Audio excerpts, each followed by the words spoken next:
Good evening Yeah. and welcome. On behalf of the Board of Trustees and the staff of the National Building Museum, I'm delighted to welcome all of you here tonight. My name is Chase Rind, and I have the privilege of being the Executive Director here at the National Building Museum. And it's my great honor to have all of you here with us for this very special occasion, the 17th Vincent Scully Prize. The Vincent Scully Prize is always a very special evening. So many of our friends and colleagues join us for what is truly a significant honor within the field. And thank you for celebrating with us tonight, as you have in years past. As most of you know, the museum was established over 30 years ago as the nation's leading cultural institution devoted to the history, the impact, and the future of the built environment. Through these many years, we have educated literally millions of people about the built world, raising public awareness about the many historical, social, and cultural issues associated with the buildings and landscapes that shape our world. One of the most important and enduring ways the National Building Museum accomplishes this is through the Vincent Scully Prize. The Vincent Scully Prize is selected by 5 individual jurors who together have vast experience in the worlds of architecture, planning, and design. And I do want to thank these jurors. I want to thank James Corner, who is here with us tonight, Maurice Cox, Ellen Dunham-Jones, Blair Kamen, and our jury chair, Elizabeth Plater-Zyberk, a former laureate of the Scully Prize, and who unfortunately was unable to join us tonight. In order to give a more in-depth background of the Vincent Scully Prize, I would like to invite the chair of the museum's Board of Trustees to the stage, Jim Davis. Welcome, Jim. Okay, it's my pleasure to be with you this evening. I have just taken on the position as the 1st of October as the chairman of the trustees of the Building Museum. Our company's been involved here for about 20 years, and actually my great-grandfather got his first job here. He was a guard, and it led to him being a builder in Washington, D.C. So I am very, very close to this museum. Okay, so tonight it is my honor to speak more about the Vincent Scully Prize. It is only one of 3 prizes that is awarded by the Building Museum. It was created by David M. Schwartz, and he is just an amazing individual and leader and chairman of his firm, David M. Schwartz Architects, here in Washington, but they do work across our nation and across the world. They gave me a great long list of all the awards he's got. They awarded him everything already. Most recently, however, he was named the 2015 laureate of the Richard H. Dreyhouse Prize at the University of Notre Dame, so congratulations. One of the best things he did, however, was to create the Scully Prize. And so in 1999, he worked with several individuals to establish a very impressive endowment to create the Vincent Scully Prize. He named it after Professor Vincent Scully, a former Sterling Professor Emeritus of History of Art at Yale University, where he served for 4 decades. He influenced so many people, architects, landscape architects, and planners, thousands of students. In the words of one former student, "When I began my studies, I assumed the prime purpose was to learn how to think. Professor Scully taught me that my first lesson was to learn how to see."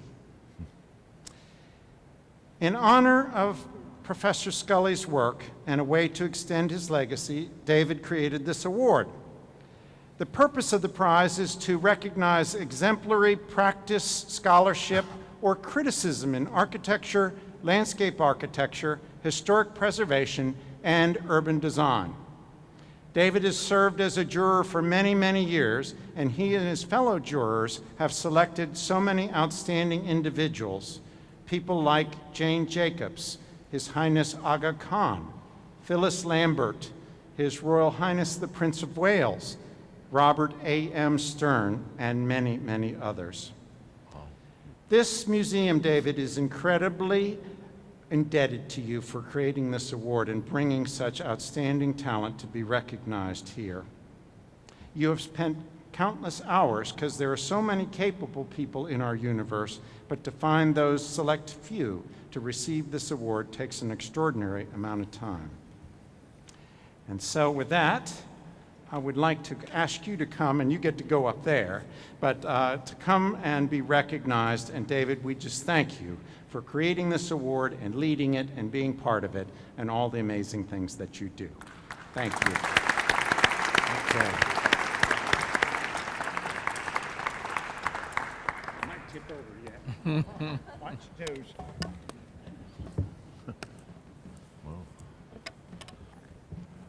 Good evening. Thank you very much for that overly kind introduction, Jim. And I have to start out by saying I'm jealous of you. One of the things I hate most is standing up here. You got to stand down there. But in any case, I wanted to thank the members of the board, the members of the jury for all their hard work. I wanted to recognize Chase for his devotion to this institution. And I want to recognize Laurie, particularly, for the stunning work he has done in landscape architecture and what he has taught all of us.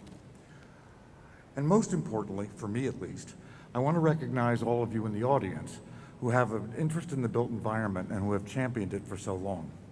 I thought I would begin tonight by taking a moment to tell you about the founding of the Scully Prize. Just before the Scully Prize was founded, my office was working on a secondary school outside Cleveland, Ohio. At the interview, I was asked by one of the board members why they should hire an expensive East Coast architect like me rather than give more money in scholarships or pay their teachers more. I, in return, asked that board member how they had gotten to the interview that morning. Their response was, "I drove." I then asked how they liked the drive. They replied, "I hated it." I asked why. In reply, I got a litany of all the things they had to drive past on their way to the interview: strip malls, car dealerships, fast food outlets, and the like. A veritable catalog of suburban blight.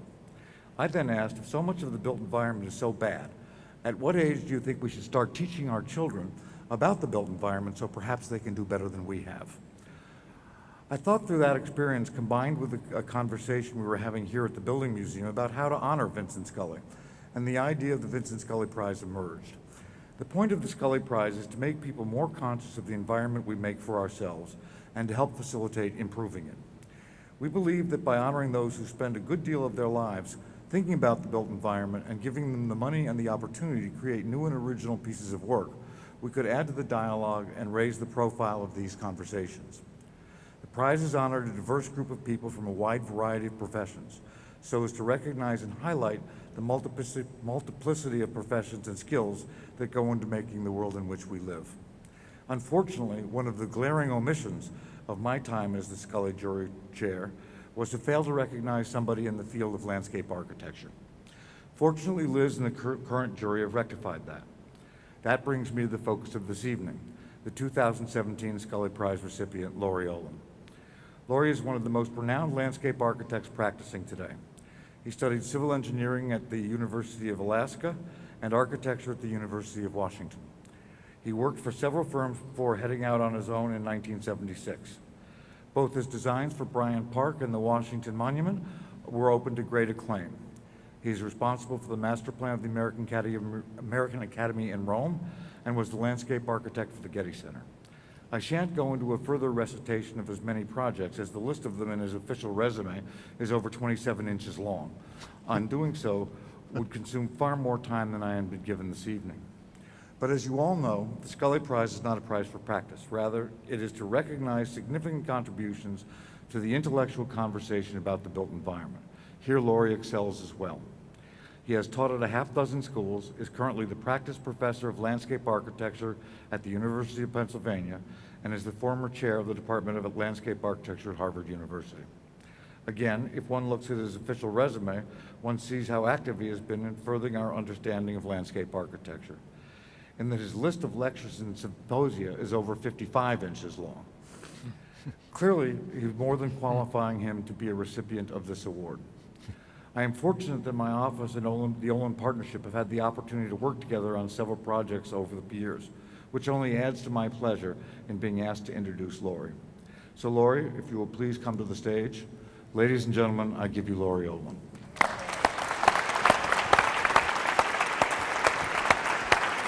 Thank you very much. Thank you very much.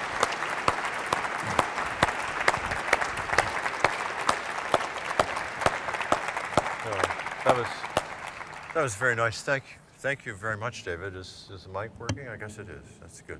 Well, thank you very much, and thank you everyone for coming. And let me share the thanks that people have given to David for his contribution to the Building Museum and to this award. And also like to thank my deep appreciation to the National Building Museum, its board and its jury. It truly was a great and completely unexpected honor to receive this year's Scully Prize. I was kind of dumbfounded by it, it's widely known that in addition to educating generations of students, Vincent Scully was one of the great teachers and thinkers about architecture and the built environment in our lifetime. And we know that he encouraged thousands of students who weren't in design and to learn about architecture and to care about the nature of the world that we make. Now, from the early 1970s, continuing to the last studio that I offered in Penn this last spring, I placed particular chapters and whole books of Scully on reading lists for my undergraduates and graduate students.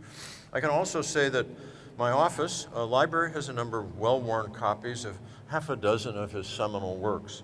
In one publication after another, Scully articulated in clear and very enjoyable prose the deep relationship between social order, artistic ambition, architecture, and its context, whether natural or urban, ancient or modern. Vincent Scully was a lover of life and of design and of the richness of history, of teaching and sharing the pleasures of concentrated and informed vision through his writing. And I've had a great fortune of collaborating with a considerable number of Scully's students who have become prominent architects and planners, as well as having the great pleasure of working on the restoration, design, and enhancement of several portions of Yale University campus, including the college where Scully himself lived for much of his life. So as I said, it's a humbling surprise, therefore, for me and for the field, I think, for the field of landscape architecture, to receive an award honoring the memory of Vince. Now, for the entire length of my professional career, I've also been fortunate enough to have been allowed to teach at several of our greatest universities you've ever heard. But I'd say, like Scully, I've found that it's enormously rewarding, if at times deeply daunting, task. And I consider the teaching to have been as important as any of our built work. And I have to say I'm deeply fond and proud of my students and their subsequent development and their work. Now let's try this. Ha! Now, tonight I've been asked to show and to tell very briefly a little regarding my own work, and it was suggested that I might present in particular a couple of our earliest projects and a couple of later ones that happen to be very near where we are tonight. Bryant Park, which you see here, was and still is an important project for me, and as it turned out, for the city of New York, also for American landscape architecture in the late 20th century, and for urban parks around the country for several reasons. I've had an abiding interest, as you may know, in urban landscape, especially that of our larger cities, in large part because that's where so much of our society now lives. And I'd known Bryant Park since the 1960s when I lived and worked in New York as a young architect. By 1980, when Lou Davis invited me to help redo the Fifth Avenue Terrace in front of the New York Public Library, Bryant Park had become a dangerous, crime-infested place, shunned, feared, and it had earned the nickname Needle Park. The sociologist, William H. White, was commissioned by a fledgling nonprofit organization, the Bryant Park Restoration Corporation, to study it and to make recommendations for its rescue and rehabilitation. His report became the program brief for the project that my office was commissioned to do in 1982 and to carry out. And several aspects of what we did collectively became a model for the rehabilitation and management of parks across the country in the next 2 decades. One aspect of this was it was a public-private partnership for the management, finance, and programming of such public spaces.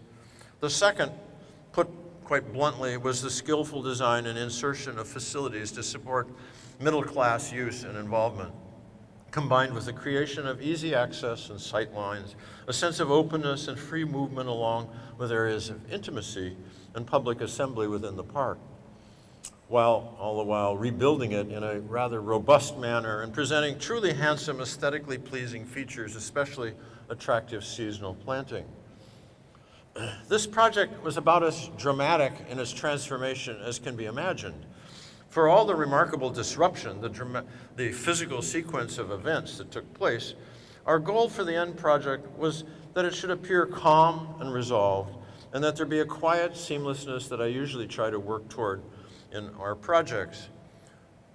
I would say that's like many of my early influences, Mies, Breuer, Aalto, Neutra, Sarna, and Kahn, all figures that Scully valued and extolled and explained to my generation, and very much like the work that took place in the office of Edward Larrabee Barnes, where I worked in New York. I've always strived to make the finished work appear effortless, to make the heavy lifting disappear, to leave a place that appears as if it had always been there. This at times is a bit of a problem because people later can't imagine what all the fuss was about, why it took so long, and why it cost so much. The success of Bryant Park is well known today throughout the world of public park administration, as well as the field of landscape architecture. The neoclassical revival architecture of 1934, when this version was created, may seem a bit retardé to young designers today, but the park's bones, its spatial diagram, is somewhat profound. And one of our tasks was how to retain its spirit and intelligence while performing radical surgery, tearing into what had been once a sanctuary but had devolved into a dangerous trap, and prying it open to the city, throwing some things overboard, adding some others. It was truly a transformation and anything but a restoration. The American Society of Landscape Architects a few years ago honored us with its classic award for a design that they give to projects that are 15 to 50 years old that have at least stood the test of time and use and become a place of lasting landscape significance. And so we're very proud of that. Now, I first became involved in Washington, D.C. in the mid-1970s, working with Joe Passano here on a project that was funded by the NEA that involved, again, urban transportation and civic design.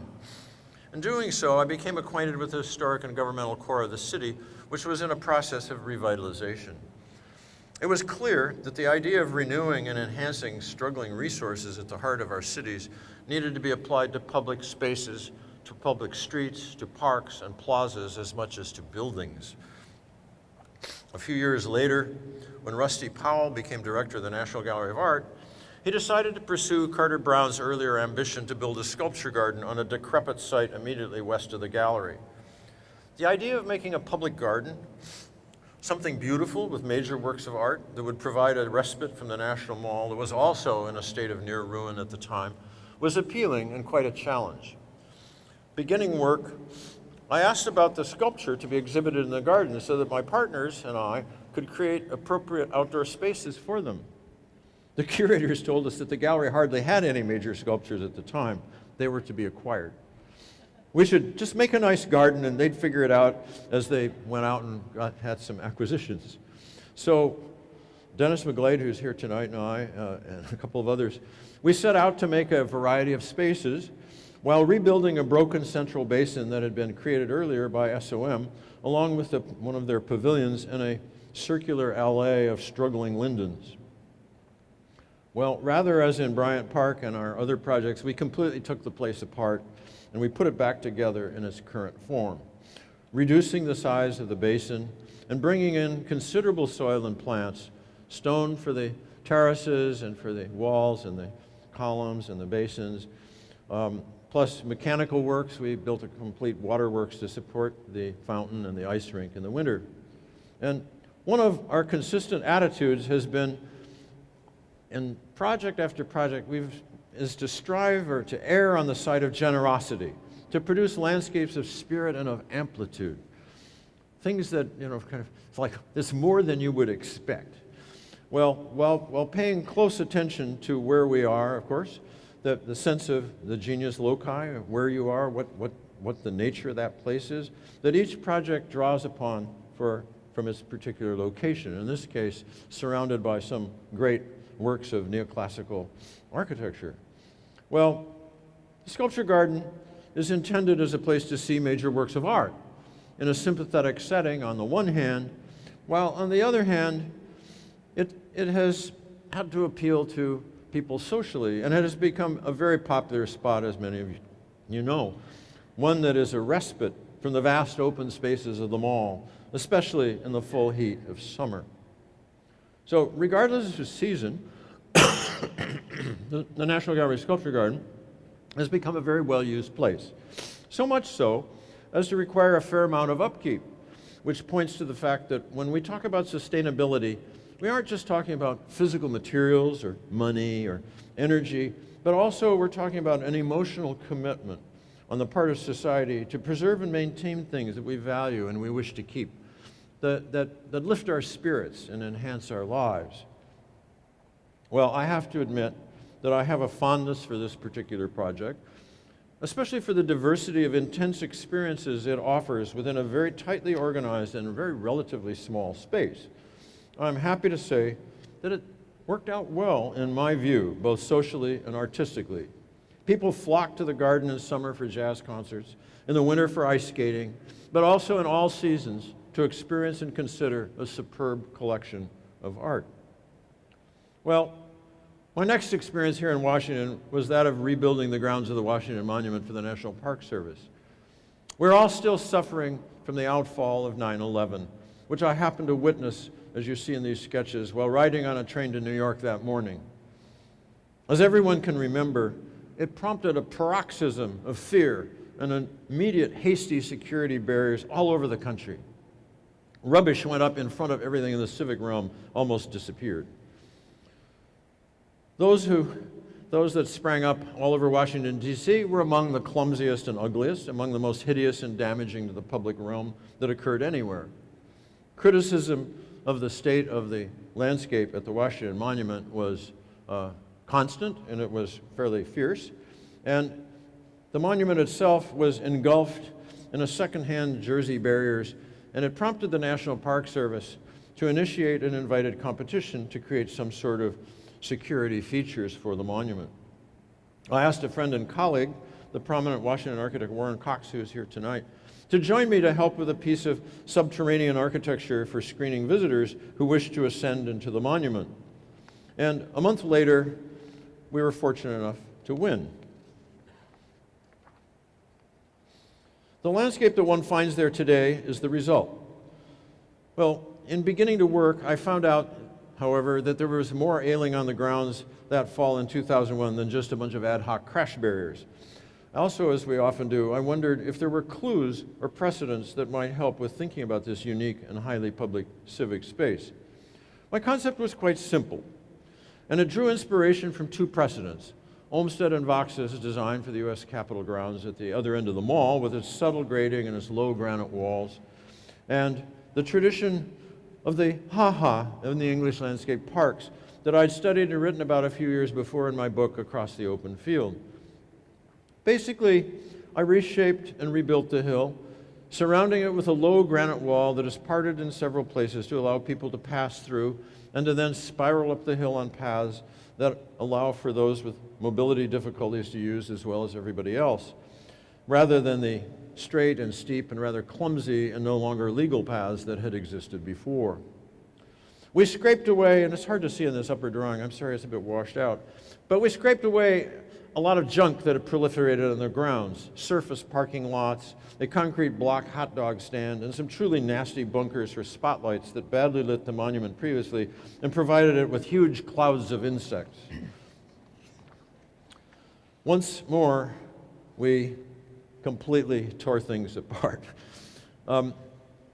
We went to a certain amount of effort to ensure that while protecting it, there were no other vertical elements on the mound itself except for the monument and 50 flagpoles. There were to be no light poles, no railings, no bollards, no bench backs. I didn't want anything to interrupt the monument, the flags, and the hill.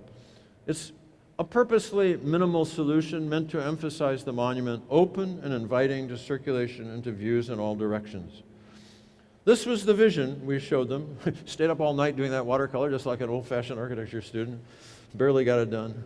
Our only defeat was at the hands of a lunatic who opposed our proposal for the security screening facilities that was to be out of sight and below grade. She erroneously claimed that we toppled the monument. Local television and newspapers enjoyed her performance immensely, And they gave her great press, and several of the layers and the committees that one faces in planning and building permits here in this city were spooked by it, and they killed it. Hence, there still is a small temporary shelter for screening one passes through before ascending inside the monument. As with many of our projects, once it was complete, for many people, it isn't clear what, if anything, we've done. What did we change? What did we make?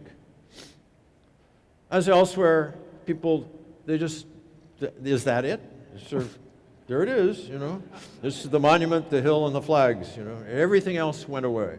It all looks so simple, so green, and so accessible. But it also looks just like the drawings and the early doodles. There is a sweep to it, and there is a simplicity to it that we set out to achieve, and to try and retrieve and recover the civic realm. This design responds to my personal and professional goal on this project of finding a way to take the panic and the outpouring of money destined for negative defensive barriers and figuring out how to turn them into features that embodied civic utility and welcome. I have to say, it was a lot of fun as well, remaking this important and meaningful place. It has always been one of my goals to produce environments that are rich and stimulating in their sensual properties, but that also seem clear and obvious in their purpose and use, and which, on occasion, can also become invested with value and meaning. Well, since these projects, which by now seem kind of old hat to me and my partners, I've done a variety of other work with them. Cultural institutions like the Getty Center in Los Angeles, which you've heard about, which is also receiving the Classic Award from the American Society of Landscape Architects at their annual meeting here in Los Angeles next week. And also, recently, the Barnes Foundation, which is now 5 years old and recently celebrated its birthday in Philadelphia. I've gone on and we've worked on urban parks, like the rebuilding of Herman Park in Houston, which came through the last hurricane just fine, and public squares and plazas like Director Park in Portland, Oregon. I would say that despite rumors of my retiring and efforts on my part to cut back, which are quite genuine but ineffectual, to quote from one of my favorite Monty Python movies, "I'm not dead yet, I feel fine." So as you see in this snapshot from last summer, I'm currently engaged in interesting projects in various locations that offer further stimulus, more challenges, and opportunities to create landscapes for our society. So, as I said when I began, I'm enormously grateful, humbled, proud, surprised, pleased to the National Building Museum and its board for bestowing the Vincent Scully Prize upon me. But in so doing, I think it honors the commitment to teaching, which I think is equally important, and also to my field, landscape architecture, which I think is extremely important for our society.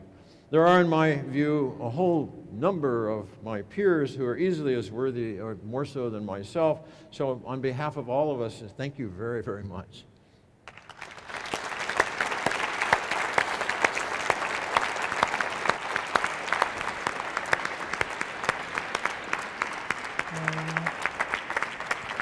Are they on schedule? I think we have to. Oh, I have to go back. We have to do. Go ahead. All right. Okay. Has anybody introduced James Corner? It's okay. Thank you. Let me introduce James Corner then. James Corner is a rather brilliant landscape architect who wandered into the University of Pennsylvania many years ago as a young graduate student and was probably one of the crankiest students I ever had, which means probably one of the best, you know. And later, after he opened his practice, he joined our faculty. He was this kind of hot young teacher who helped rewrite the curriculum and made it much better than it had been. And then eventually that was such a success, he became the chairman of our department. So he became my boss. So anyway, and then after that, he's now slowly trying to withdraw, I think, and stay in practice. You all know him because of the High Line, which he did in New York. Yeah. He's a wonderful landscape architect. This is Jim Corner. Okay, thank you. Okay, thank you very much. And Laurie, many congratulations on this award. It's much deserved. 40 years of professional practice, 40 years plus. I wanted to begin because Vincent Scully, of course, was a great intellectual and scholar and teacher and prolific author. Right. And you yourself, you showed your practice, some of your built work here, but you've been a prolific writer. You have a new book out that you're offering to sign after this event. You've contributed to the advancement of the field intellectually, and you've been a very significant professor and teacher for over 40 years. I don't think you've taken a year off from teaching. So would you comment a little bit about the importance of teaching, but also the importance of literature, art, intellectual enterprises with regards to practice? Sure.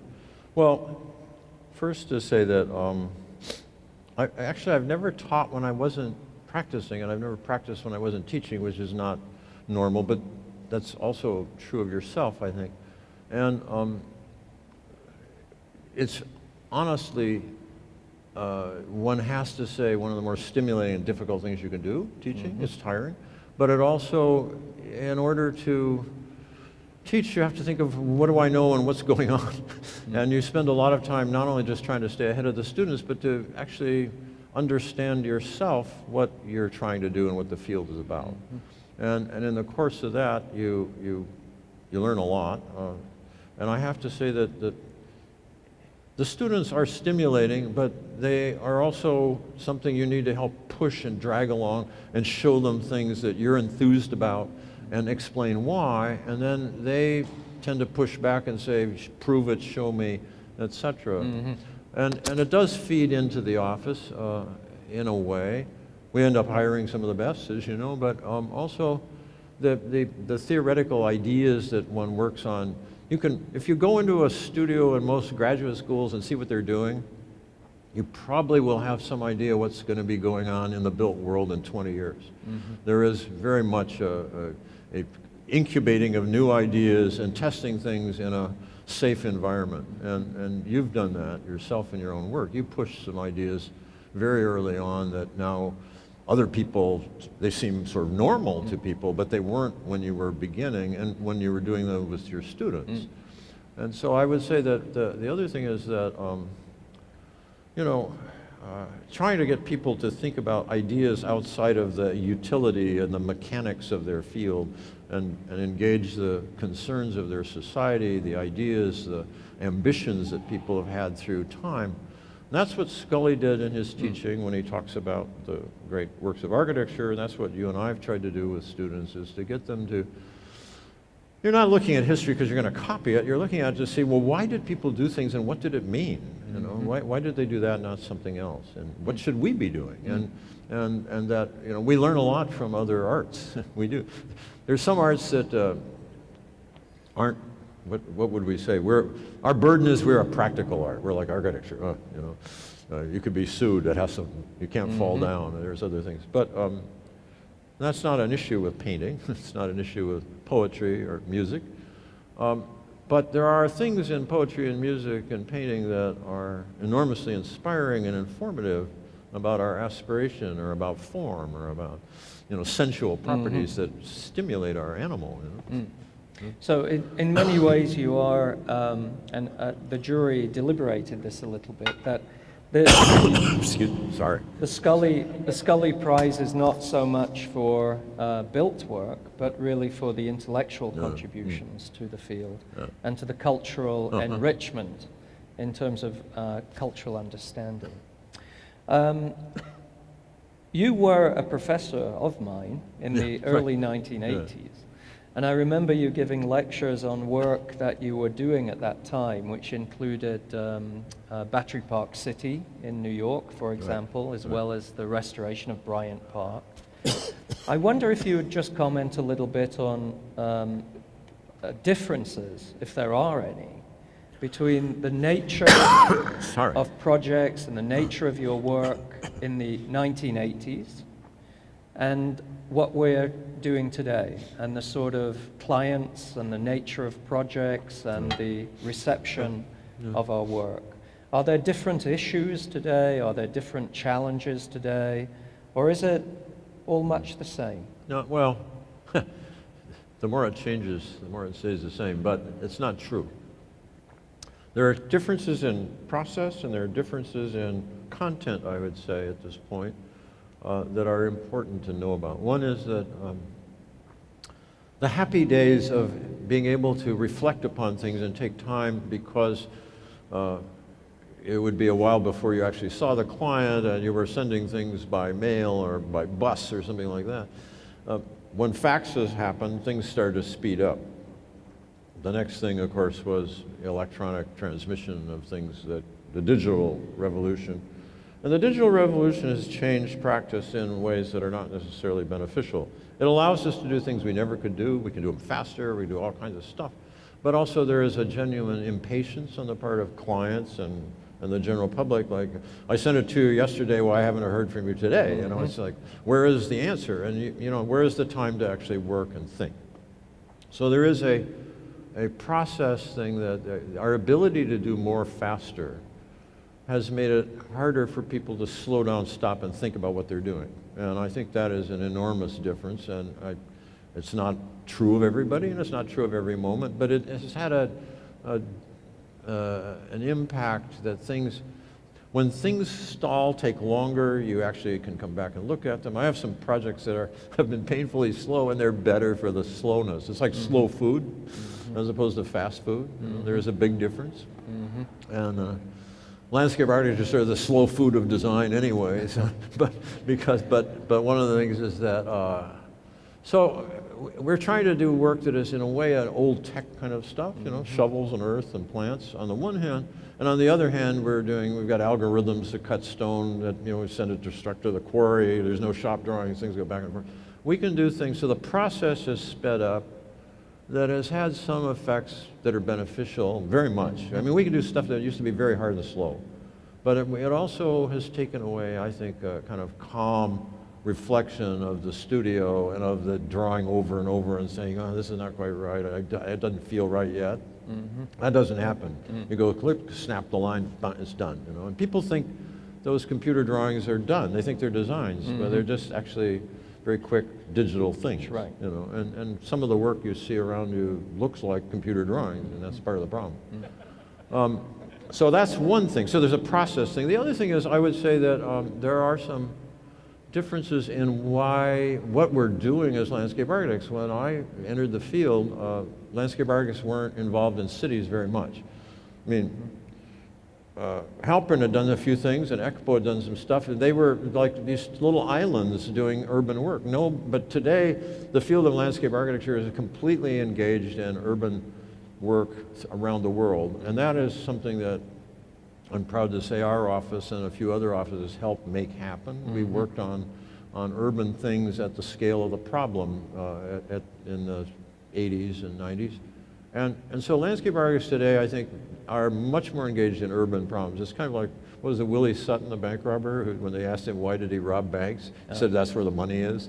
Well, you know, people were curious why people like you and I are interested in cities, and well, because that's where the people are, you know. And so, and their environment matters so much. And so the shift from doing suburban work, most of the landscape architects were working mostly in the suburbs when I came back from Europe in 1972. That's not true anymore. We're not all just doing single-family house stuff out in the burbs. That changed, and the other thing that happened was Americans had not been building big parks for almost 50 to 100 years. And the stuff had gotten smaller and smaller. Mini parks were considered a triumph. You know? Well, but today, landscape architects around the world are doing large urban parks. They're doing large regional plans, and those opportunities there weren't a lot of them when I entered practice, and that's wonderful, but now we have to train people to be able to handle those problems, you know, which is another change of how we have to change our education around the work we now have. I think. Does that sound right to you? Yeah. Do you find that there's a better understanding and appreciation today of the value that people like you bring to public spaces in the city? Or is it still is it still a struggle to get people to understand and to appreciate the value of what you do, especially when it's hidden? Because as you said in your slides, at the end of the day, once the project is open and people are visiting, the genius disappears. They don't know. They just think it was because it looks so simple. It just was here. And nature it looks like made it's it. always been there. That's a problem. So how do you understand the difference today, in a sense, from attitudes in the 80s and 90s towards public space and attitudes today? Yes and no. But how do I understand it? Well, I would say that there are some firms like mine and yours and a few others, probably a whole bunch of firms, that get called early in these days before. Sometimes the client's trying to pick a site, they want you to help with a site, or they're thinking of putting together a team, but they know they need the landscape architect, and whether they're not sure who the architect may be. Sometimes they're an architect.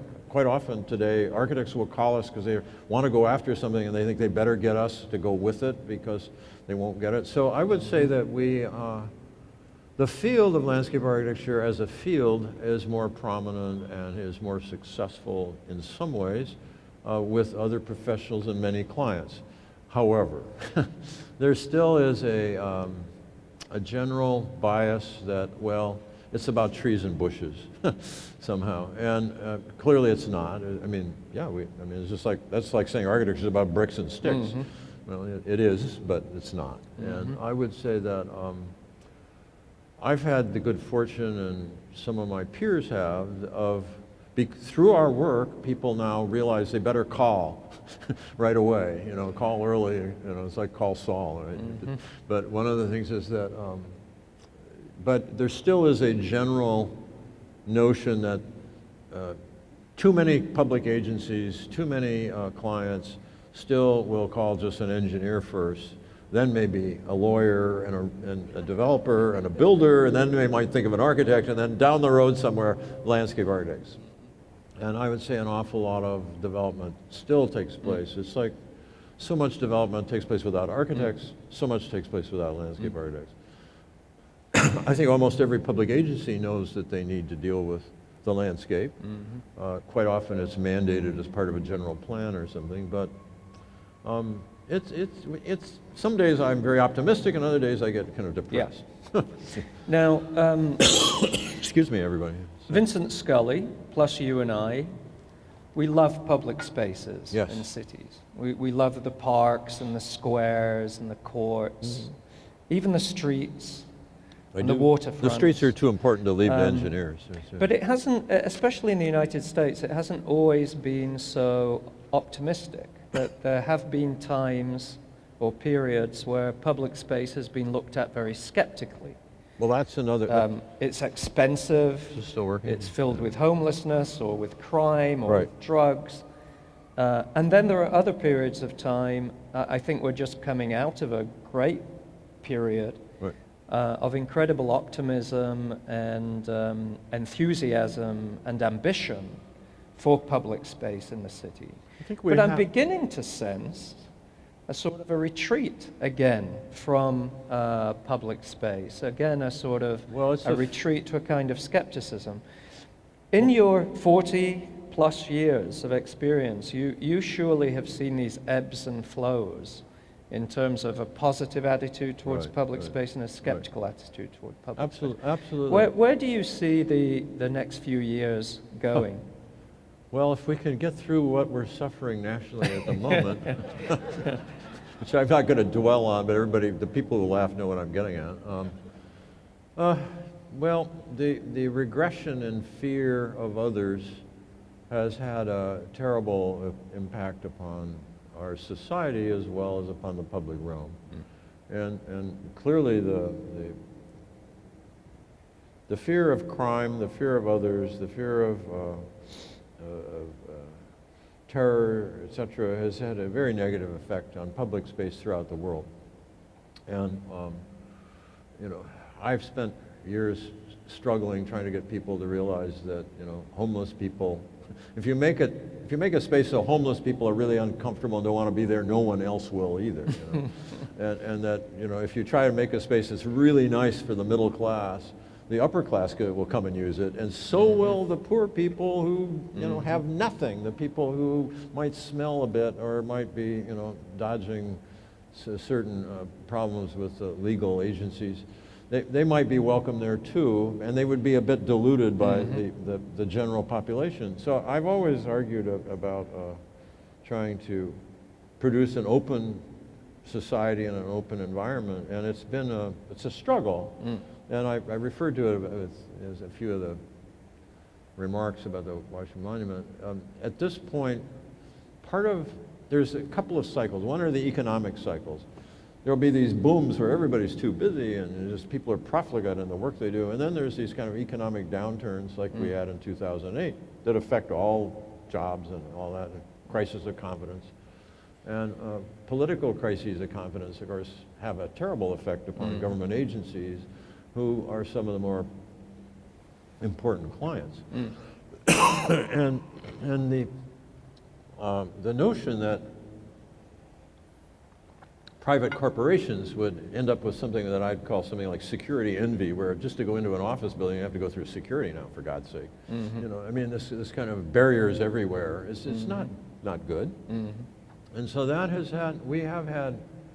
we're in a not great period that we have to climb our way out of, and we have to do it through optimism, resistance, pushing back, doing good design. You know, we just have to fight with people about it. You know? One of the things that I'm finding is Excuse me. a few years ago, Right. it used to be that investment in public space was a good idea because it helped to revitalize the city. It helped to encourage developers to make investments. It was often, the word catalyst was used, that if we build great public space, new public spaces, they will help to catalyze new development. But now we're experiencing a counter-argument to that it's actually encouraging gentrification and exclusion of neighborhoods that were once authentic to a certain part of the city.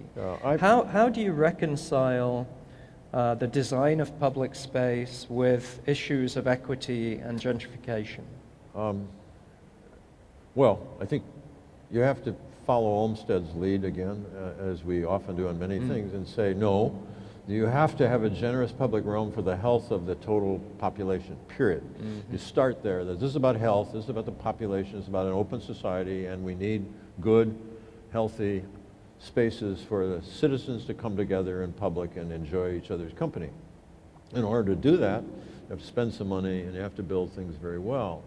And I think at this point, there's no question about the fact that, for instance, your enormously successful project, almost too successful, you'd say, of the High Line, the fact that it led to a land rush of people wanting to be next to it, that's happened in a less dramatic fashion to many of our projects.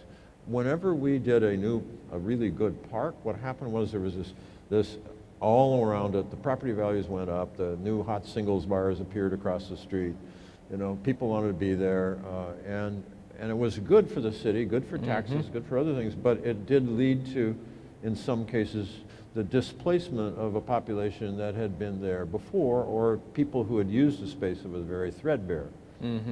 That, of course, is a terrible problem, and it's one that I think the only way to overcome that is to say, well, we should be building good things everywhere in the city, not just in one place. You know, we should be building them in places where people need them, like North Philadelphia or something. We shouldn't just build it in Center City. Right. Center City's fine, it's doing well, but how about the ring around the bathtub? You know, that next part of the city where there are a lot of people who are struggling is the part where we should now be devoting an enormous amount of our energy and time. I mean, that's where there's housing need, that's where there's health needs. And part of the health need is public space and parks. But I think there's a design component in your work that is actually very democratic. I hope so. The fact that you're, it was even implicit in some of the slides that you showed, even though that's a very limited portfolio of your work. But in all of your projects, there's an openness. There's very clear generosity of space and an inviting and welcoming quality that is not at all exclusionary. Right. I don't think it leads anybody to feel that they shouldn't be there, that it's inviting to everybody. So you could say that even though all of your work has led to the revitalization of cities around this country, if not around the world, because you have built work in London and Berlin and elsewhere, but that there's an openness and a generosity to it that allows it to remain democratic. That's very nice of you to say. Is that a question or a statement? No, it's. I'd like to end before opening the floor to some Q&A to just ask you about Excuse me, everybody. a project that I know is very dear to your heart, and you haven't been able to speak about it for at least 5 or 6 years, and that's the Apple campus. Oh, yeah, okay. Where say a few Norman Foster, of course, built this circular spaceship, but I know that it was Steve Jobs' dream that buildings sit within a forest of trees, and it be a very big park. And essentially, you've reinvented this campus now for tens of thousands of people. Right. It's been top secret. I think they unveiled it. It's not so secret anymore. A couple of months ago. But please share a few words about your work, your ideas, and what you brought to that campus. I'll say only a few things. It's true that we've been doing a project that now is quite public, and like everyone involved in projects in Silicon Valley, there were a lot of non-disclosure agreements signed with a lot of attorneys involved, and everything was top secret. But it's kind of like papal Rome, where everyone knows everything, but nothing's for disclosure. So I guess I could say that Steve had a vision, and Steve was a kind of crazy guy, and we all know that, but one of the things he wanted to do was, Steve believed in nature and loved the natural world. He was crazy about Yosemite. He used to go for walks on the Stanford campus up by the Dish. And he believed that there was a health aspect of the work environment, and he wanted to put his employees in a place that was healthy and beautiful. He was a fan of Olmsted, and he was a student of the Stanford design, and he liked New Central Park. His favorite park was Hyde Park, interestingly enough, in London, because of its generosity and its amplitude and the big old trees and the sweep of it. And so he had this idea that he could bring 12,000 people together in a working place, and that they would be in a park, and that it wasn't decoration, it was to use. It was to be in and to go through every day and to go out and be in, and it was for health. And so that's seemed to me a reasonable thing. 12,000 people spending their waking life who may affect us, etc. I would like them to be healthy, sane people. So,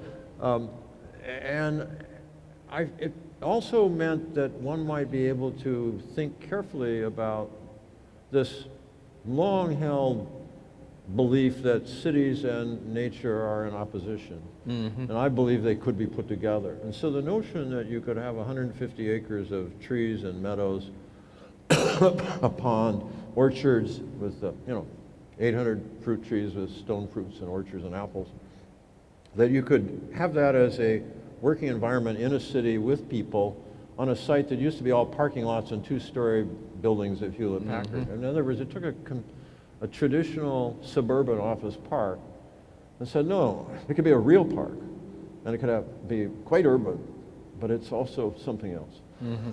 Excuse me, I'm getting over a cold. So one of the things I'd say is that about that project is that I agreed with him. I thought, the first project our office ever did was a corporate headquarters for Johnson & Johnson baby products. And I had this idea that, well, these people are going to go spend their lives there, and, commerce is part of what drives our society. And actually, without cities, the whole purpose of cities is commerce originally. It's not corrupt, it's just we need to manage it and have it be under control and not be terrible and affect us in negative ways. And so the notion of producing good workplaces because it's a factory, right? Right. It's a factory. It's like the River Rouge plant, only it doesn't have smoke coming out of it. You know, all these people go there every day. They spend their daylight time there, and they need to be able to go outside and have lunch and walk around, take laptops, sit under the trees, work in small groups. And the notion that that could be a proper workplace, I said, I'll try that, you know. And so we'll see. It's almost done. It started in 2011. The landscape projects take a while. You got to believe. You know. We're not going to be done this year, but we're almost done. Yeah. You've also worked over the past 40 plus years with some of the greatest architects of our time. So before we do Q&A, just let's do some automatic response here. First thought that comes into your mind to It's been say great fun. Norman Foster. Well, Norman's brilliant, and Norman is very strong-willed, but he's also a great crit, and he's very sharp. He's got a great eye. His office can do things very few offices can do. You got to push back because they're very strong. You know, you know, the thing, I've worked with a lot of great architects, and the one thing I'll say about architects is they're control freaks. Well, why not? You know, it's very hard to get anything done, right? And then it's hard to get it done well, and then if you want to get it done brilliantly, imagine how hard that is. So they become really kind of maniacs. And so, and on the one hand, on the other hand, they can't control it all. They need help. I can't control it all. I at least know that my medium, I can't make it do everything I want. It's fragile and it might blow up on me and all that. But I've worked with some really wonderful people. Well, let's ask you, that's Norman Foster. What about Frank Gehry? Oh, Frank is fun. Frank is, going to work with Frank, that's like a couple of kids in a sandbox. We just play, you know. But it is like play, but play is very serious. You know, play is the work that children do when that's their work, is play. And with Frank, it's always, you know, we'll sit next to each other and he'll say, well, what about this? And I'll say, how about that? And then pretty soon we're doodling, and then we try stuff, and then we just start playing with paper, and then we start making stuff, and then staff joins us, and then we begin to do things. And Frank is so much fun. But he's so smart, and he's really tough. Richard Meyer. Oh, Richard, I'm very fond of Richard. Richard wants everything to work out, and of course sometimes it doesn't quite want to work out, and you have to help him. But our office, I would say, has learned a lot from people like Richard and from Ian Pei and Harry Cobb and all those people. One of the things we learned a lot about precision, about how to make things well, about craft, you know. I mean, I have to say that I didn't understand the magic and the problems of grids until I worked with some of these guys. But remember Mikhail Tal, the great Middle European chess grandmaster, once said, few people understand the chaos of the squares. And one of the things is that working with people like Richard, who has produced a remarkable body of work, some of my friends say, oh, but it all looks like Richard Meyer. And I say, yeah, that's like Bach. It all sounds like Bach. You know? It's a bit of a problem. You know, sorry, it still sounds like a Bach. You know, and Richard, but the work is very rich and it's very beautiful. But it quite often, he appreciates, and Dennis McGladier is with me, and we've worked with Richard a lot, and he appreciates the foil of this is this precision, and this is this other thing that. That goes with it, the trees, the softness, the color, the texture. They do things that makes the building look much better, you know, and the building makes the landscape look amazing. And that's actually part of what's going on at Apple. The contrast of the two is really quite remarkable. And Peter Eisenman. Oh, Peter. Oh, Peter. Oh, God, I have some of my friends are really difficult, and they're really wonderful, and they're really smart. And they put you through hoops, and Peter and I, we argued constantly, but out of the argument would come work. You know, it's like when we were working on that first competition we won at Ohio State. I remember we're working in my office, and we're doing all this stuff, and we're drawing. We'd spent a whole day doing something. And at the end of it, there was this few lines, and Peter said, great, that's it. And I said, what are you talking about? I said, that's it. I said, Peter, it's 2 lines. He said, yes, but they're the right lines. Which actually turned out to be true. They were the right. So, Good. so I mean, you know, that you need people who will show you other ways of Yeah. being that you can work with, and then you have to push back, you know? Yeah. No, but you've had, again, a remarkable career working with many of the world's best architects, but also some of the world's best artists. Yeah. And Well, yeah. well, I think we should see if there are questions from the floor Okay. for Laurie. I hope they're not too difficult. So, folks, we have a couple microphones here in the audience, so if you could raise your hand, we'll bring the microphone to you. I apologize for coughing here, by the way, it's irritating. Yes, Hi. there's one right at the Can't front see it, here. Henry. Here's a man in the front here, this gentleman down here, looks familiar. Here comes a microphone. Thank you very much. I'm not an architect. I wish I had been. No. But this has been fascinating. Thank you very much. I want to ask you two quick questions. One is, what work have you done? What would it take to excite you about doing work in a developing country? In a developing country? In a developing country. I liked what you were talking about, the democratic aspect of design, and you know, in a developing country. And second, being an immigrant to this country and being a relatively newcomer to DC, you know, 12 plus years. I almost want to ask you if you can please do something about the fence at the White House. You know, there was a time when I would, you know, bring friends from places like the Middle East, and they couldn't believe that they were actually touching the fence. You know, people would get arrested there, you know, et cetera. Mm-hmm. And now, you know, that's all changing. And I wonder if you could, you know, comment or share your thoughts. Thank you. Well, the White House fence is something I don't know if I should touch it, as you say. I'm going to set that one aside because the security thing has gotten so out of hand that it's just crazy. So we'll just set that aside for a minute. About the developing world, I would say that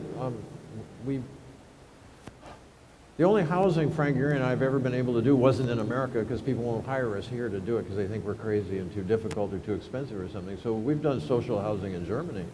And I would say the most important problem facing the world after water right now is probably housing around the world. You know, I mean, food, water, and housing are the most important things. So if there was the most interesting projects would have to do with the settlements. They have to do throughout the global south.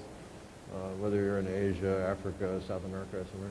I would say that those are extraordinarily interesting projects, but the only way to actually succeed on them, I would be such an outsider that you would have to really, I mean, people, they wouldn't believe you or trust you until you spent time with them, you know. But those projects are very intriguing, and I have colleagues who are, and we have a colleague at Penn who's been doing marvelous work with our students in some of those areas. Mm-hmm. They're very interesting, but they have to do with community structure and how the space and the landscape and the environment becomes the structure for healthy housing and settlement. You know, it goes in that order, usually starting with the water and the sanitation and circulation, and then you get open space, and then you figure out how to arrange people's lives and how to, but their second biggest problem after water and food, of course, is employment. You know, it's a big problem. And so to work on those projects, you have to work with people who know how to bring those things together, I'd say. The White House fence should be simpler, but I don't think it is. The Secret Service has already screwed up Lafayette Square. They closed Pennsylvania Avenue. I mean, it's already such a mess. Right? The question reminds me of something I'd like to... Is this on? Did it just go off? Oh.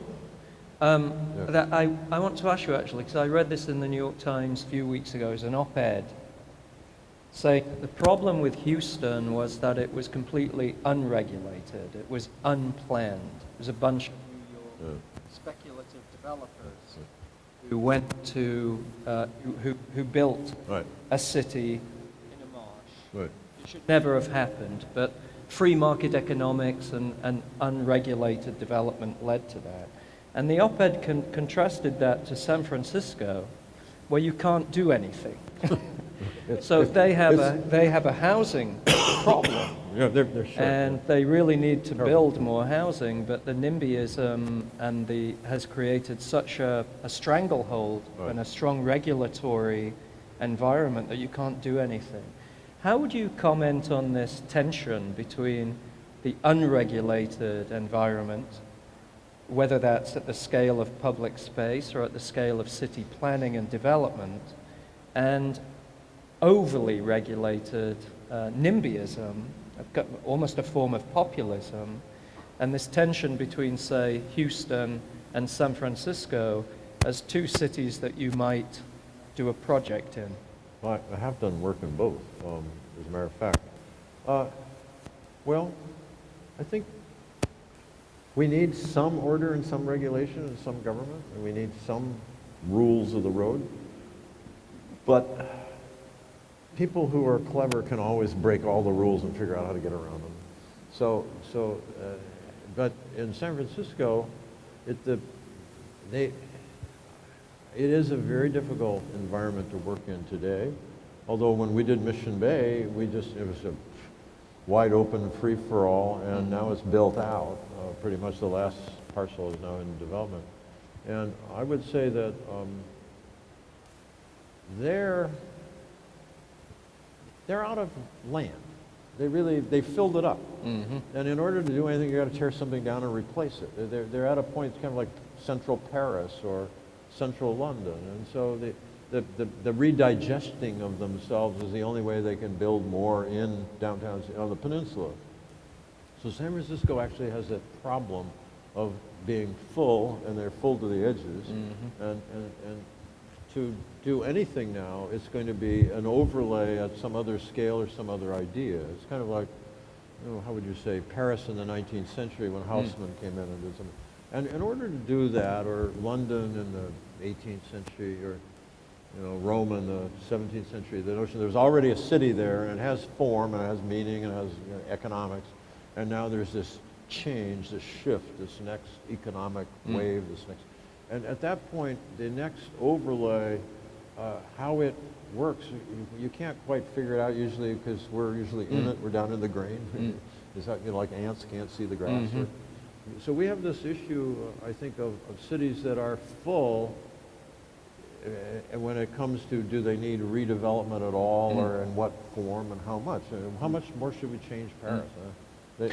But I guess what I'm getting at is the I guess I don't know the answer to your question. Well, it's the confusion or the challenge that we all have with the ascent of community politics and well, it is all about stakeholder politics, engagement that can maybe overly constrain or overly condition whatever it is that you're trying to do. Yes, of course. Yeah, no, of course we can. And part of the wreckage that's going on here in Washington right now has to do with the fact that people felt we were over-controlled. Well, a lot of what I think the controls were actually very valid ones having to do with the environment, certainly. And those weren't over-controlled. And so there's a resentment toward control on the part of some, which I think is quite often wrong. On the other hand, how much is enough? Every now and then when I'm in front of a planning commission, I'm thinking, oh, enough of this. These people are crazy. So I've been on both sides of that one, in this city, as a matter of fact. And I would say that it's difficult. Yeah. I don't know the answer. I don't know the answer to the fence. I've done a brilliant fence, actually, at Apple, where there's no horizontals at all. It's all verticals. It's very transparent. It's a beautiful color. But any fence, you could climb any fence if you want. So the fence is really just for the obvious crazies. I mean, a teenager could figure out how to do something bad to the White House if they wanted to. Has Trump talked to you about a Mexico-U.S. border fence? Are there any other questions from the floor? Here we go. There's a question. Let's stay away from those ones. Right. Hi. Go ahead. There's a woman with a mic. Well, let's hear her, and then it's your turn. Bring him the mic next. Sorry. Hi. But she's already grabbed a mic. We want to come to you. Go ahead. Well, first, hello, professors. This is an honor. I'm very nervous, since you've both taught me. I was slightly dismayed to hear from the most impressive, one of the most impressive landscape architects that landscape architects are still looked at as sort of shrubbing it up. And so shrubs and trees. But there's a question behind that. So to reinvigorate and keep the folks like us still working hard and, keeping you proud, what can you tell landscape architects who are pushing into new realms? What advice would you give us to sort of reinvigorate the younger voices to continue to be leaders in the field, but also struggling to make sure we're being properly understood? Would you try that one first? Well, you're the you're the Vincent Scully All right, well. prize winner. You got to believe. Okay. Although sometimes I get it down in the dumps, I am a real optimist, and I think you have to convey enthusiasm and optimism for the world around us, and you have to try and get people to understand that the landscape is not a. If I'm sitting next to a person on an airplane and they discover I'm a landscape architect and they want to talk about the problem they're having with roses, I try to steer it around to saying, well, you know, landscape architects, you know, well, we do all sorts of things. We do campuses, we do urban design, we do parks, we do larger things. Yes, we know something about roses, but, you know, landscape is not a sauce you pour over things to make it taste better. It's actually a structure. It's the structure of the environment. And that you can add buildings to a landscape, but you can't add landscape to a building. You can add plants, but plants are not a landscape. They're just a piece of a landscape. And so I would try to get you to think how you talk positively to people when you encounter them, and how you steer the conversation to another level and another plane about the broader environment, public health, social justice, equity, stuff like that, and that the landscape is a device for that.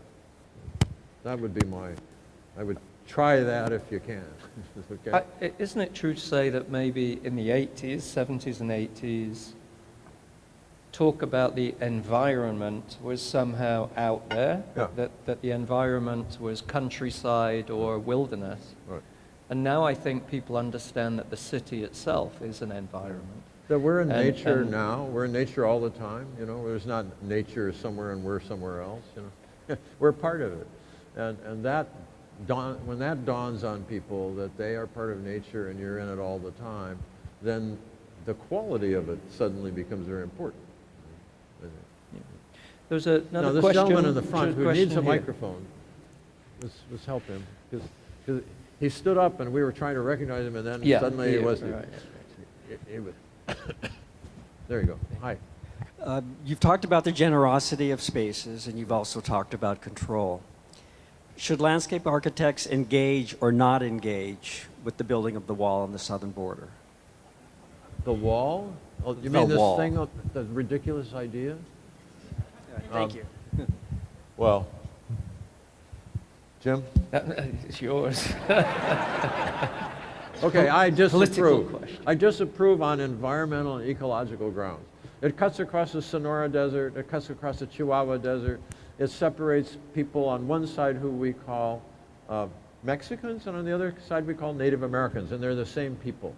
I mean, to divide this, I mean, the border was a kind of odd, arbitrary line to start with, but in terms of the environment, it's truly important that it's a north-south geology, it's a north-south climate, it's a north-south group of people. I totally disapprove. Okay? It's a simple. Other questions? Yes. Microphone. Oh, sorry, there's somebody at the back. You'll be next. Thank you for taking my question. I'm an architect and a recovering control freak. Recovering what? Control freak. Oh yeah, well, you don't have to. It's okay. So, I have a question that touches on your last conversation about the various architects that you've worked with, Richard Meyer, Norman Foster, Frank Gehry, these designers who have very eclectic styles from one another. Yeah. And I was thinking about the precedent image you showed of the Calver Vaux and Olmsted proposal for the mall, and how in that era it seemed like there was such a clear, inevitable connection between the landscape and the architectural style.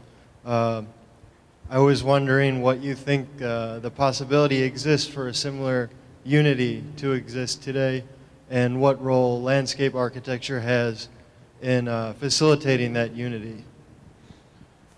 That's a wonderful question. I have given several lectures and written several essays about issues having to do with, shall I say, place, and having to do with kind of a critical regionalism and that sort of thing. But one of the things I'd say is that people have, and not James here, but other people, some of my architecture friends, dear friends, say, how can you work with that guy? He's so different from me. You know, it's like, how can you, you're with the other woman, sort of, but there is this sense that they think they're different and doing different styles, and that, how can you think like that other person? And I try to point out to them, there's a lot of things go on in architecture that are about ideas, but there is this one landscape and there is this place we are in. And out of the place and out of these collective ideas of the culture, one forms landscapes. And that, it's true when I'm working with one architect or another, the work may slightly shade one way or the other, but we don't really have a style, I don't think. I mean, some people say, oh, I can spot your work because, but that's more about handwriting than it is about style, I think. I would say that landscape architecture since the 1965, 1975, we have come to understand that we need to operate on ecological principles, but we're not building natural systems. We're involved in them. And we use natural elements to work with people and cultural purpose, but we make things that might have the attributes of some portions of nature that we desire and love and find fulfilling, but that we don't go out and imitate nature. Just as most architects today don't go out and imitate, Gothic or something. I mean, maybe a few do, but they might be inspired by it, just as we might be inspired by Yosemite. But I would like to think that good architecture is as timeless as good landscape architecture, and that each generation finds new ways to do old things, and that's part of what that's what art is always about. It's like how to see things fresh, how to see the world anew, that it's still the world, it's still about life. And so how to reinvigorate the obvious, life, death, taxes, there's a few there's a few things that are absolutely eternal, right? But why are they not boring? They're not, because they take us forward, they lift our spirits, they make us alive. And so one of the things about architecture, and most of the architects I know, they're very different, but they are so full of life and so interested in making something vital that will affect people and lift their spirits and make them get excited and see and enter a room and think, this is different. And that's what Jim and I try to do with landscape. It's not like, I think I'll do this thing and it's just really going to knock their socks off. No, you're actually trying to, remember Mies van der Rohe said, I don't want to be interesting, I want to be good.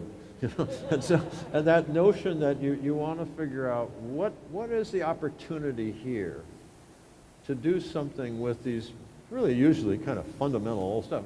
This book they're talking about that I just finished, it's called Be Seated. It's about sitting in public. It's about sitting outdoors. There's like 100 drawings in that book of benches and places outdoors that I've done over the years since the 60s to now, about just observing people sitting in the same damn thing. People outside sitting somewhere in a bench, in a chair, in a park, in a garden, in a plaza, in a house. Some of them are indoors, some are outdoors. But I became interested in the notion of this. There's this funny, dopey project that we have called making a place for people to be with each other, to sit and look around. And it keeps coming back. It won't go away. It's kind of like E.M. Forster when he talked about the narrative in a novel. He said it was like this tapeworm that won't go away. It just goes through the novel, the narrative line, and you can chop it up and move it around like Faulkner, but it's still there, Yeah. And the notion that, and this is when Jim was asking about why does literature, art, why do you get your students to read this stuff? It's because people have been thinking about this problem for a long time, about how to make architecture meaningful, how to make it of our moment, how to make landscapes beautiful, how to make them sustainable. These are old topics. Okay? I hope it doesn't answer your question, but it talks around it. There's a question here at the front, if there's a microphone. If there's a there you mic. go. I'll try to do shorter answers. This one might be a long one. Congratulations on your Thank you very very much. well-deserved award. So we've heard about landscape architects and architects, so I have to ask a question about engineers. About engineers. Engineers, yes. Well, you made a couple references Yeah, to both good and engineers bad, right? over the course of this evening. Yeah. And obviously, through your work, you've found a way to forge partnerships with engineers to get a different outcome than what might happen otherwise. So what advice do you have to us as to how we can engage the engineering community and turn them into allies and assets as opposed to some of the challenges that are frequently encountered, especially when it's the engineer who gets called first? Quite often, yeah. Do you want to try first? I know you don't have all night, but... No, I know. No, I'll try and be brief. But Jim, do you want to say anything about this? I mean, it's fair to say that some of the more interesting, well, no. We've worked with some really pretty good engineers. In the past few years, there's been a resurgence of projects that are actually derived from an engineering basis. So, the reconstruction of seawalls, the reconstruction of roads and tunnels that have landscape implications, reconstruction of infrastructural systems in the city that have stormwater or infrastructural implications that have public space and landscape components to them. So I actually think engineering is a very positive thing in terms of the scale of endeavor and the nature of the projects that engineering can bring to the table. Yeah, I guess I would say, I mean, as you heard, I started out in civil engineering and drifted.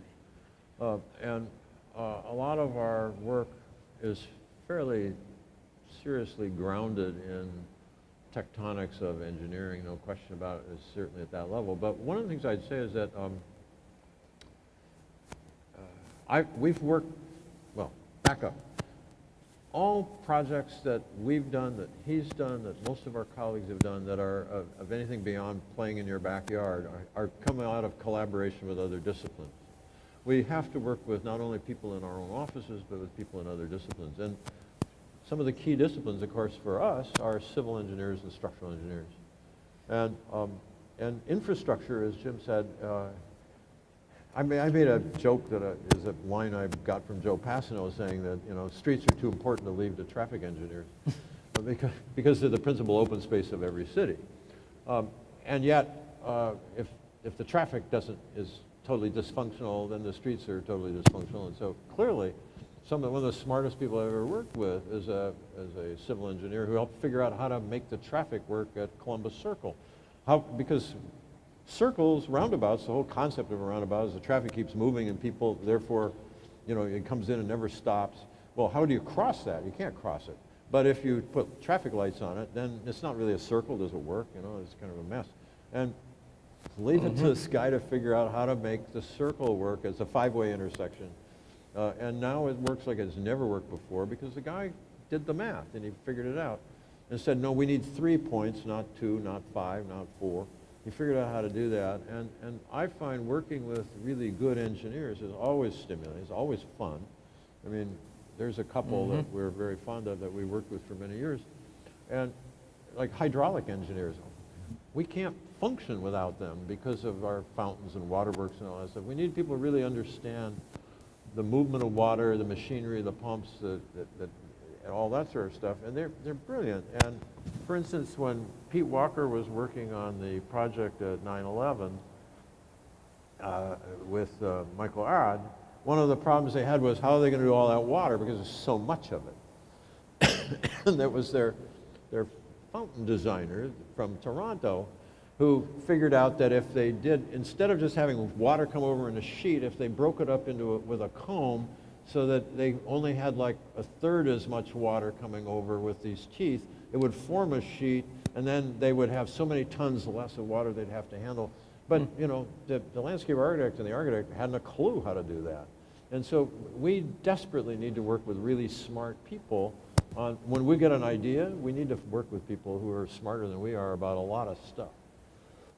So I haven't answered your question about how to encourage engineers to find us interesting, but they do tend to call these days. And the nice thing about a lot of their projects is quite often they're at the scale of a problem, of a big problem. And they get budgets that people don't even question. Yeah, that's true. And so we piggyback with these engineers and we get a lot done for cheap, you know. So I was asked to keep an eye on the time. I think we're running out now. And I think Chase is to wrap it up, but I'd like to close our discussion, Laurie, and shake your hand and say many, many congratulations. Thanks so much much. deserved. Thank you. Wash your hand now, I've been coughing.